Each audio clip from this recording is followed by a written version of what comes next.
Hey Jake, you want to go outside and work out in the garage? Yeah. You want to do some deadlifts? You want to do some squats? Yeah. How about some power cleans? Yeah. All right, let's go. All right, you heard the man.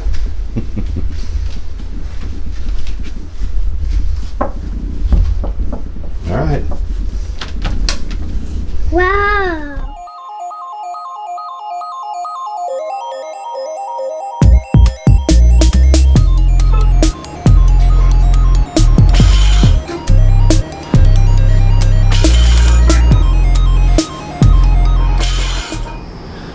All right, welcome back everybody to the second installment of Athlete4Life. Today I am back in the garage. Like I had mentioned in a previous video, this is where I do a majority of my training.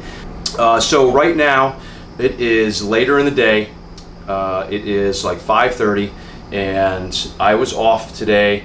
However, my son is here all day today, watching him all day, doing stuff with him. That's part of daddy duty. I think, as most people probably know, in the real world, when you have a family, you got kids, you got a job, you have to kind of take your windows of fitness and training and working out when you can. So today, I wanted to do a movement that I haven't done in a while, and it's called a Jefferson Deadlift or a Jefferson Squat. You can probably find it either way. Now, this movement is a strength movement. It's a bigger movement, and I like it because it combines kind of two big movements into one. So it kind of combines the deadlift and the squat together. Now, if you want to know all the particular nuances to that movement, you can YouTube it, Google it. I'll try to give you some little cues and hints on some positioning and ways to do the lift safely, because you are going to be in a little bit of a different position. I like this movement because it combines those two, and it kind of works in the middle ground, tying all the muscles that work the squat and the deadlift together. Now, you won't see a lot of people doing this movement. I particularly like it a lot. Let's get into the movement and see what we're going to lift today. If you're liking the video, give it a thumbs up, drop a comment below, subscribe if you haven't already, and of course, hit that bell for notifications.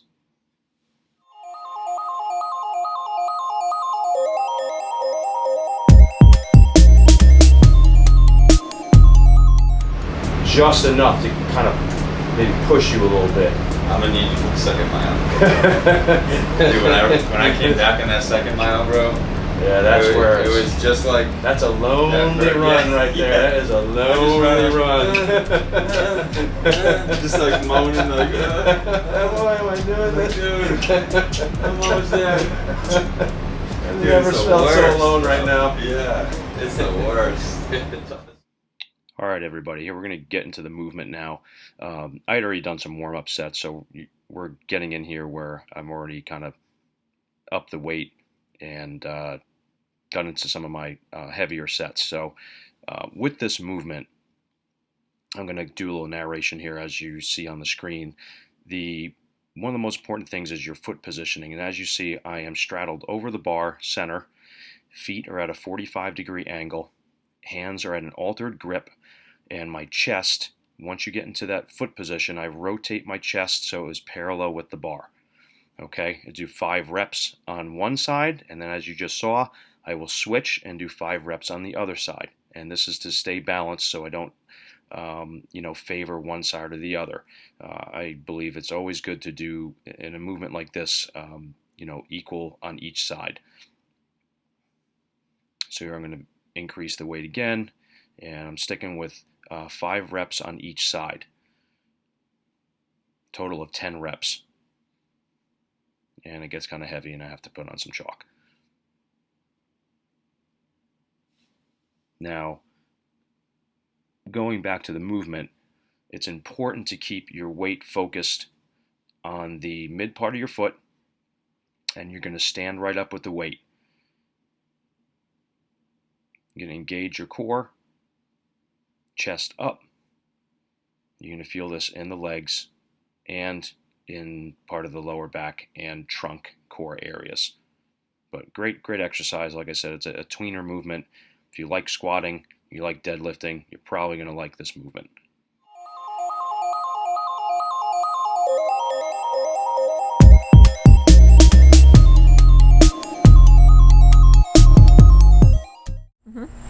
Okay, so I did the first 3 sets with a 40-pound dumbbell, and the last 2 sets of this 5x5 I'm going to up it to a 50-pound kettlebell.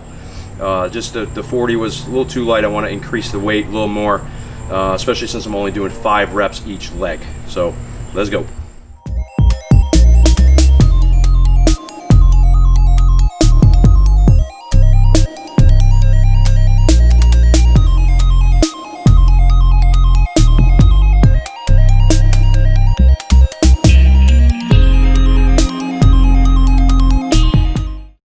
But I'm going to finish up my training today with some conditioning, some metabolic conditioning.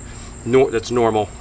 Do a lot of this, and I'm going to do it 3 stations out here with some double unders, some kettlebell, some Russian kettlebell swings, and then some 30-inch box jumps. And I'm going to go for 6 rounds and run a clock for time.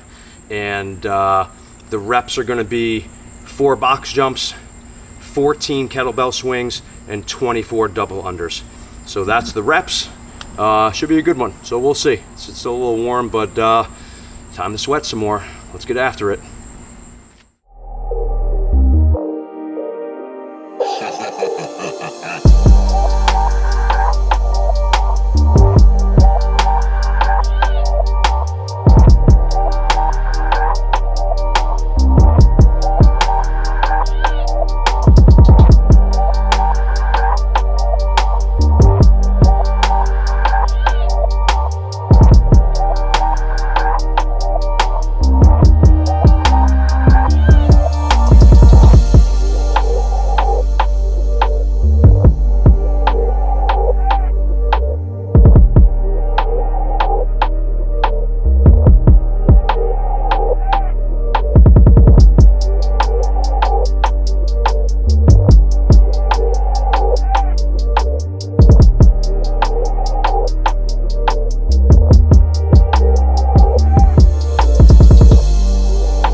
So there we go. There is another garage workout. It was a good one. I'm solo today, so got pushed a little harder because it's by myself. But those are the types of workouts that make you gain. So I'm trying to push it a little bit, especially on those box jumps. I'm not that tall, so 30 inches is a good jump. And doing 6 rounds of that. So it was good. Happy with it. Coming out here sweating feels good. Even though it is later in the day. I'm not used to training this late, but I go inside and eat. rest, and tomorrow's a big day because I'm going to be there for Nick. Nick is redoing the Murph tomorrow and wants his payback. You know, all the Nick people out there that are here, I appreciate it and hope you're liking what you're seeing so far. And you know, definitely the Nick video will be much anticipated. I got high hopes. I think he's going to beat my time. My time was about 58:02 when we did it on Memorial Day, so I think he's going to beat my time. So we'll see, but I'm looking forward to it. So make sure you hit that like button, drop a comment, subscribe if you haven't subscribed, because there is much more coming.